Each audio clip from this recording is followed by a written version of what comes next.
नाही तेव्हा हे जमीन विकून तुम्ही साजरं करू नका. 100 माणसात सुद्धा केलं लग्न होतं, 1000 माणसात सुद्धा लग्न करताय. तुम्ही एक रिसेप्शनच्या दिवशी तुम्ही अगदी 5 स्टार हॉटेलमधनं जेवण आणलं, लोक खातात पचवतात, दुसऱ्या दिवशी विसरू की ज्या वेळेला भूसंपादनाचा प्रश्न येईल तेव्हा जागृत राहिलं पाहिजे.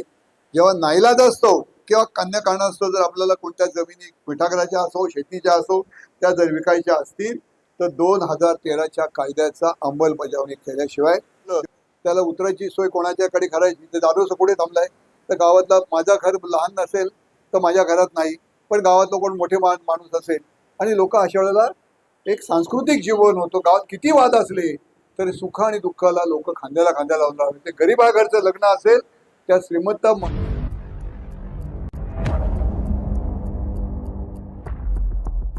माणसं जेवायला पडली आणि मग सकाळी सांगतात अरे ते बटन पुरलं नाही, 4 वाजता दोन बोकड कापला, ते अमुक अमुक ते पेय पुरलं नाही म्हणून त्याला उठवले. अरे हे कसला अभि म्हणतात.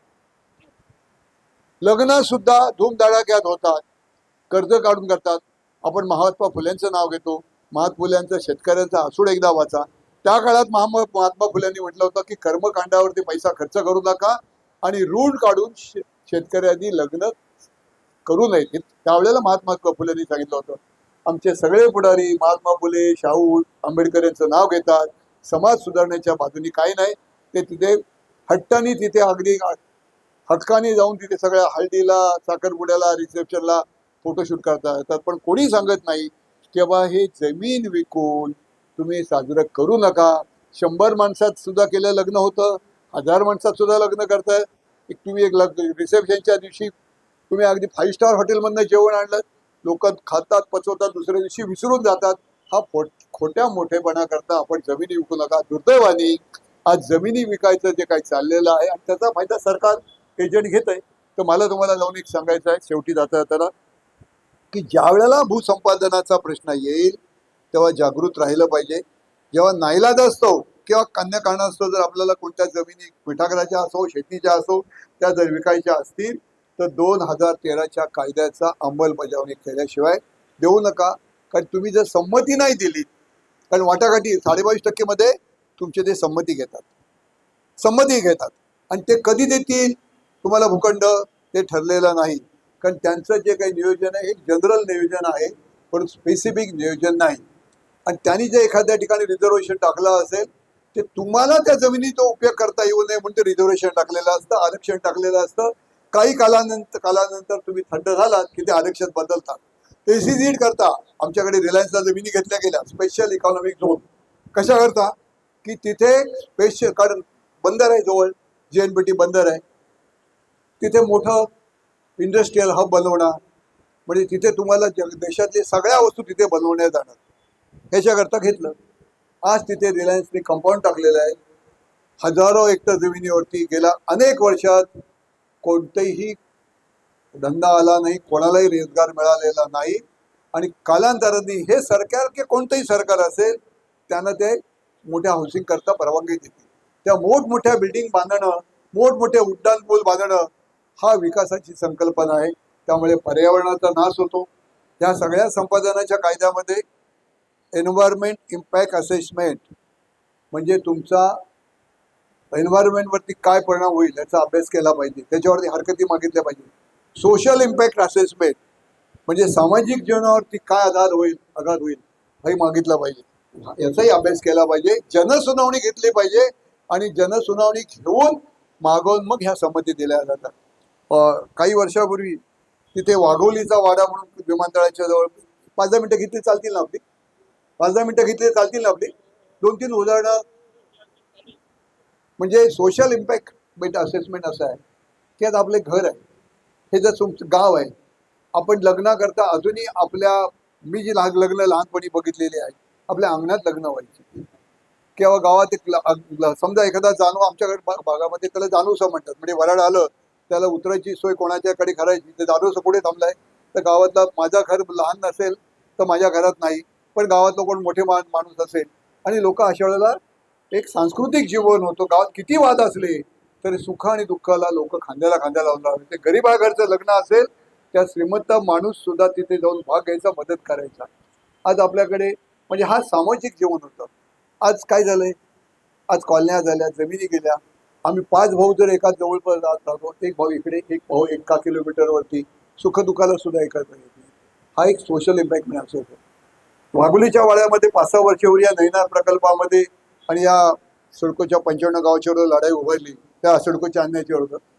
तिथे गेलो, काही मंदिरामध्ये सभा होती. ह्याच वेळेला काही तरुण मुलं म्हणाली मला येऊन, ते ओळखीची होती, साहेब जरा आम्हाला रजा देता का. म्हटलं काय कुठे जायचं आहे, कारण माझं भाषण मागे व्हायचं होतं. म्हटलं ऐका ना. म्हटलं नाही, तिथे गाव पडलं आमचं, पण तिथे कुत्रे बित्रे आमच्या तिकडे यायला तयार नाही, ते सगळी घरं शोधतायत, तर आम्ही रोज त्यांना जेवायला लागतो. म्हणजे आपल्या घराजवळ असलेला कुत्रा, आपल्या भाकर तुकड्यावर जगणारा कुत्रा, गाव मोडल्यानंतर, घर मोडल्यानंतर लोक दुसरीकडे राहायला आली, परंतु त्या ढिगाऱ्यामध्ये सुद्धा हा माझ्या मालकाचं घर दिसतंय का, ओळखीचं घर दिसतोय का, हा कुत्रा सुद्धा बाहेर जायला तयार नव्हता. गाई गुरांच्या ते शेती नष्ट झाल्या, तर ती कुठे गेली ह्याचा पत्ता राहिला. तेव्हा ह्या सगळ्या गोष्टीचा सोशल इम्पॅक्ट असेसमेंटचा रिपोर्ट द्यायला लागतो. एन्व्हायरमेंटचा बद्दल आज आपण अनेक वेळा बोलतो. आजच्या घडीला, आज मला वाटतं 30 मे, किती आपलं टेम्परेचर आहे, 40, 41. हे कधी आपल्याला बघा, आमच्या लहानपणी कधी बघायला निघालो. मी जेव्हा लहान होतो, म्हणजे साधारण 56-57 सालची गोष्ट असेल, पहिलीला 55 साली, तेव्हा 7 जून ही आमची पावसाची तारीख ठरलेली असायची. म्हणजे आपल्याला कल्पना नसेल, पण आपल्या वडिलांना विचारा, 7 जूनला आम्ही मुलं अंगणामध्ये जमायचो, शर्ट काढून पावसात भिजायचं पहिल्यापासून. ही पावसाने कधी तारीख चुकवली नाही. मागच्या वर्षी पाऊस 15 मेला सुरू झाला, डिसेंबरपर्यंत चालू होता. यावर्षी पाऊस पडेल की नाही अशी शंका आहे. हे काय झालं, निसर्ग बदलला नाही, आपण बदललो.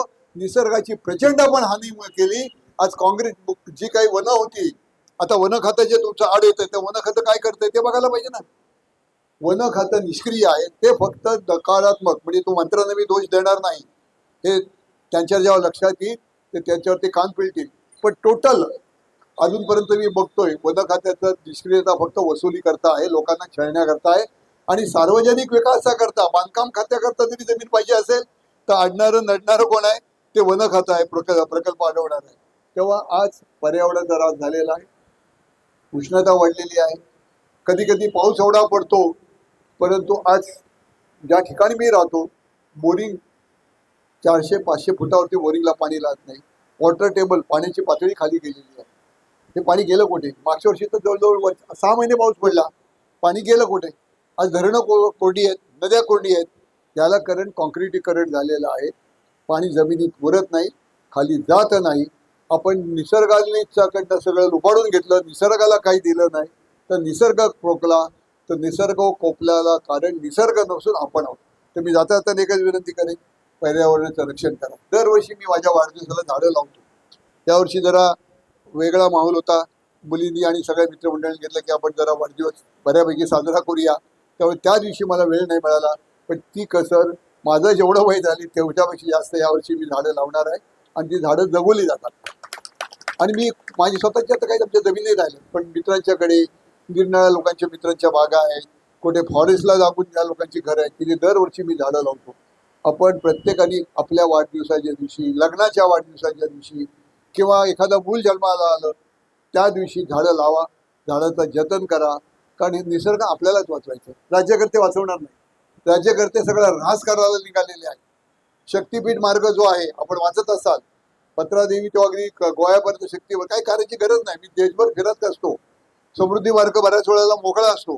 म्हणजे पर्यायी मार्ग असताना सुद्धा हे कशा करता रस्ते बनवले जातात, शेतकऱ्यांना नुकसान भरपाई दिली जात नाही, शेतकऱ्यांच्या शेतीचं नुकसान केलं जातं, त्याचा रोजगार हिरावला गेला जातो. तेव्हा या पर्यावरणाचे रक्षण करा.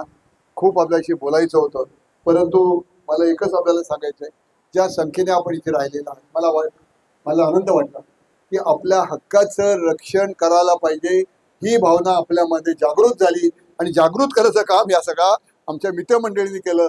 त्यांच्याबद्दल त्यांच्याकरता एकदा जोरदार टाळ्या वाजवा, ज्या या वेळी त्यांना काम करायला उत्साह होईल. तिसरी गोष्ट, कधी ना कधीतरी, जसं आपला कारशेडचा रस्ता होता, एक प्रश्न रस्ता रुंदणी करण्याचा आहे. रस्ता रुंदी करण्यामध्ये घरं बाधित होणे या मताचा मी आहे. आपली घरं, आपली गावकी भावकी उद्ध्वस्त होता कामा नये.